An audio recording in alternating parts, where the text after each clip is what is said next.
Municipal corporation మారింది. మనందరికీ తెలుసు చంద్రబాబు నాయుడు గారి రాజకీయ జీవితమే పూర్తిగా హోటల్స్ పైన పునాది వైస్రాయ్ హోటల్ అయితే రాహుల్ గాంధీతో ఆ వేదికని తాజ్ హోటల్కి మార్చాడు. ఆ తరువాత అదే హోటల్ రాజకీయాన్ని నిమ్మగడ్డతో పార్క్ హయత్కి పంపించాడు.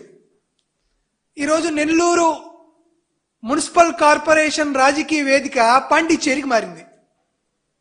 అంటే పూర్తిగా చంద్రబాబు నాయుడు గారి రాజకీయ జీవితం కొనుగోలు, అమ్మకం, వ్యాపారం, పైరవీలు, ప్రలోభాలు.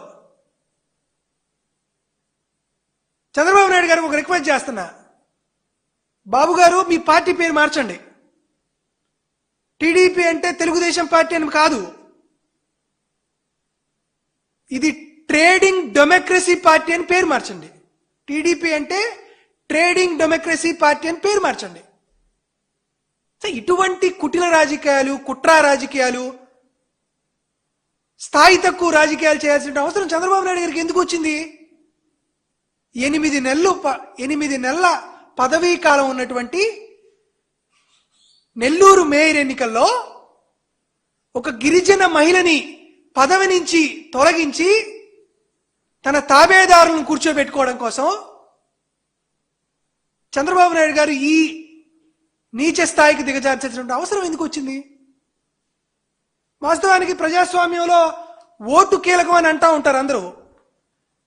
కానీ చంద్రబాబు నాయుడు గారి రాజకీయంలో ఓటు కాదు, నోటు అనేది చాలా కీలకం.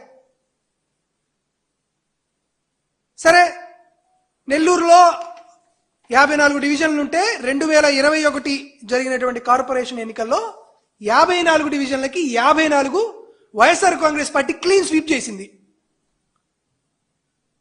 తెలుగుదేశం పార్టీ నుండి ఒక్కరంటే ఒక్కరు కూడా పోటీ చేసేటువంటి శక్తి లేక, గెలిచేటువంటి శక్తి లేక నెల్లూరు మున్సిపాలిటీలో 0 అయింది. ఎట్లా పోటీ చేశారా మొన్న జరిగిన డిప్యూటీ మేయర్ ఎన్నికల్లో? వైఎస్ఆర్ కాంగ్రెస్ పార్టీ బీఫామ్ మీద గెలిచినటువంటి కార్పొరేటర్లని సంతలో పశువులు కొన్నట్టుకొని డిప్యూటీ మేయర్ ఎన్నిక గెలిచారు. సరే, అంతటితో మీ కంటకావరం, మీ కడుపు మంట చల్లారిందేమో అనుకుంటే మళ్ళీ ఇప్పుడు ఒక గిరిజన మహిళని బలి పశువు చేయాలనేటువంటి ఉద్దేశంతో, ఒక గిరిజన మహిళని రాజకీయంగా అనగదొక్కాలనేటువంటి ప్రయత్నంతో అవిశ్వాస తీర్మానం పెట్టావు. ఈ అవిశ్వాస తీర్మానంలో 42 మంది సంతకం చేశారు. ఈ 42 మంది సంతకం చేసిన ఈ అవిశ్వాస తీర్మానంలో ఒక 5గురు తిరిగి వైఎస్ఆర్ కాంగ్రెస్ పార్టీ తీర్థాన్ని పుచ్చుకున్నారు. నేరుగా మా పార్టీకి సంబంధించిన కార్పొరేటర్లే. మా పార్టీ నెల్లూరు నగర సమన్వయకర్త అయినటువంటి చంద్రశేఖర్ రెడ్డి గారి ఆధ్వర్యంలో నెల్లూరు మున్సిపల్ అడ్వైజర్గా ఉన్నటువంటి అనిల్ కుమార్ యాదవ్ గారి ఆధ్వర్యంలో వైఎస్ఆర్ కాంగ్రెస్ పార్టీలో జాయిన్ అయ్యారు. అయినా ఈ ఎన్నికల్లో ఓడించాలనే ఉద్దేశంతో చంద్రబాబు నాయుడు గారు పూర్తిగా పోలీసుల్ని పహారా పెట్టి వారందరినీ కిడ్నాప్ చేశారు.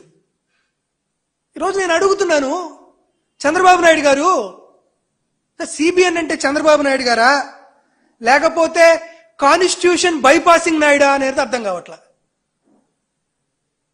నువ్వు అవిశ్వాస తీర్మానం పెట్టావు రాజ్యాంగబద్ధంగా, వారందరినీ ఓటేయమనండి. ఓట్లేస్తే 54కి 54 మంది కార్పొరేటర్లు తమ అభిష్టం మేరకు వైఎస్ఆర్ కాంగ్రెస్ పార్టీ బీఫామ్ మీద గెలిచాం కదా, కన్నతల్లి లాంటి పార్టీకి వెన్నుపోటు పొడవలేం అని అవిశ్వాస తీర్మానానికి వ్యతిరేకంగా ఓటు వేస్తారనేటువంటి భయంతో కార్పొరేటర్లను కిడ్నాప్ చేసేటువంటి పరిస్థితికి చంద్రబాబు నాయుడు దగ్గర జరిపాడే. ఎవరిని కిడ్నాప్ చేశారు? ఒక గిరిజన కార్పొరేటర్ రవిచంద్ర అనే గారిని కిడ్నాప్ చేశారు. ఇంకొక కార్పొరేటర్ కొడుకు శ్రీధర్ అనే అతన్ని కిడ్నాప్ చేశారు.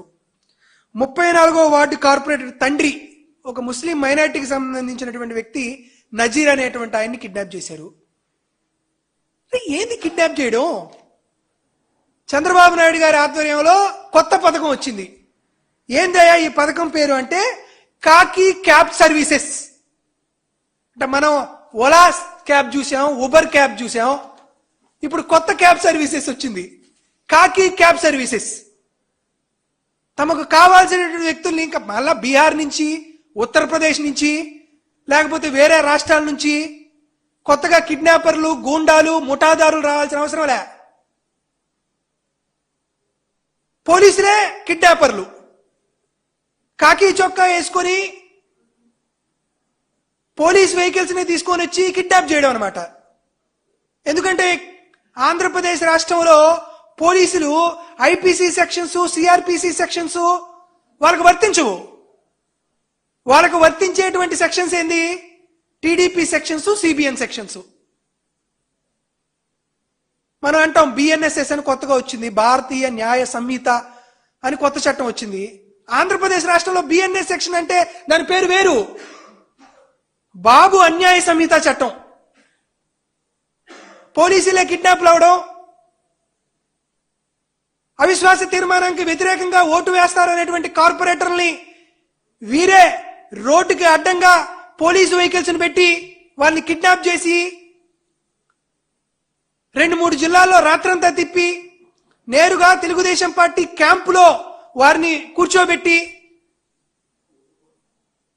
వాళ్ళని భౌతిక దాడులు చేసి వాళ్ళ వ్యాపారాలను దెబ్బతీస్తామనేటువంటి బెదిరించి వారిని టీడీపీ క్యాంపులో గెలిచేస్తున్నారు. నేను ఈరోజు మిమ్మల్ని అడుగుతున్నా, నిజంగా మీరు డబ్బులు పెట్టి ఒక్కొక్క కార్పొరేటర్కి 50 లక్షల రూపాయలు ఇస్తున్నారని అంటున్నారు. మరి వాస్తవం 50 లక్షల కోటి రూపాయలు అనేది దేవుడికి తెలియాలి, చంద్రబాబు నాయుడు గారికి తెలియాలి. నిజంగా అవిశ్వాస తీర్మానంలో తెలుగుదేశం పార్టీ గెలుస్తుందనేటువంటి నమ్మకం చంద్రబాబు నాయుడు గారికి, అక్కడ ఉన్నటువంటి మంత్రి నారాయణ గారికి కానీ ఉండుంటే ఈ కిడ్నాపులు చేయడం ఎందుకు?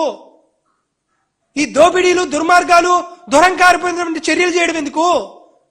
ధైర్యంగా ఎదుర్కోవచ్చు కదా. ఎదుర్కోలేరు. ఎందుకు ఎదుర్కోలేరంటే వైఎస్ఆర్ కాంగ్రెస్ పార్టీ పట్ల ప్రజలకే కాదు కార్పొరేటర్లకు కూడా జగన్మోహన్ రెడ్డి గారంటే ఒక ఇమేజ్ ఉంది. జగన్మోహన్ రెడ్డి గారి పట్ల అన్యాయం చేయకూడదు, ఈ పార్టీని మోసం చేయకూడదు అనేటువంటి ఆలోచన వాళ్ళందరిలో ఉంది. కాబట్టి భయపడేటువంటి కార్యక్రమానికి పునాదిగా ఈ కార్పొరేషన్ ఎన్నికలు మీరు చూడొచ్చు. ఈరోజు కూడా ఒకటే విజ్ఞప్తి చేస్తున్నాం, అవిశ్వాస తీర్మానంలో తెలుగుదేశం పార్టీ నైతికంగా ఇప్పుడే ఓడిపోయింది. సమర్థవంతమైనటువంటి నాయకత్వం నెల్లూరు జిల్లాలో వైఎస్ఆర్ కాంగ్రెస్ పార్టీకి ఉంది. కాబట్టి చంద్రబాబు నాయుడు గారు భయపడిపోయి నైతికంగా ఓడిపోయి ఈరోజు ఈ కిడ్నాప్ల పరంపరకు ఆయన తెరలేపిన విషయాన్ని మీ అందరికీ తెలియజేస్తున్నా.